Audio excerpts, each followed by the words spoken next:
আইনের প্রতি শ্রদ্ধাশীল হই, ট্রাফিক আইন মেনে চলি, সড়কে শৃঙ্খলা ফেরানোর জন্য সকলের নিজ নিজ অবস্থান থেকে কাজ করি, সকলে হেলমেট পরিধান করি। হেলমেট ছাড়া আমরা কেউ বাইক নিয়ে বের হব না। সকলে হেলমেট পরিধান করে চলি।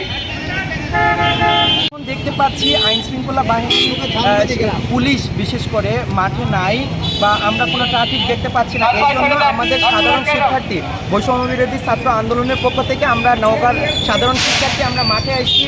মাঠে যাতে বিশৃঙ্খলা না হয় বিভিন্ন আমাদের নওগাঁর বিভিন্ন পয়েন্টগুলোতে বিভিন্ন গুরুত্বপূর্ণ পয়েন্টগুলোতে আমরা কাজ করছি এবং কাজ করার মাধ্যমে মানুষেরা স্বস্তি প্রকাশ করতেছে এবং আমাদেরকে অনেক উৎসাহ প্রদান করতেছে। আসলে আমরা দলমত নির্বিশেষে একটা শান্তিপূর্ণ আমরা শহর চাই, শান্তিপূর্ণ দেশ চাই। এই জন্যই আসলে এই জন্যই আমরা বের হয়েছি। এটা কতদিন পর্যন্ত বলবৎ?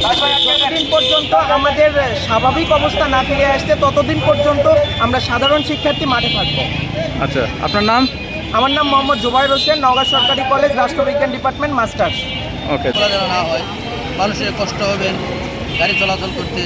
আমরা সেই বিশৃঙ্খলা যেন না হওয়ার কারণে আমরা শৃঙ্খলা করার জন্য একটু সুন্দর পরিবেশ করানোর জন্য আমরা এই কষ্ট করে দাঁড়াইছি। আলহামদুলিল্লাহ, আল্লাহ শুকরিয়া।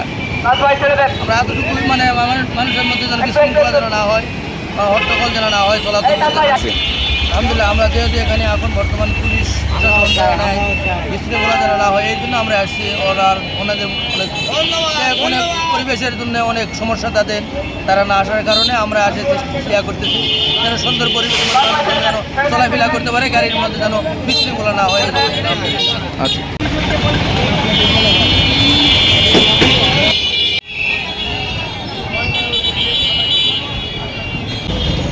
যাও।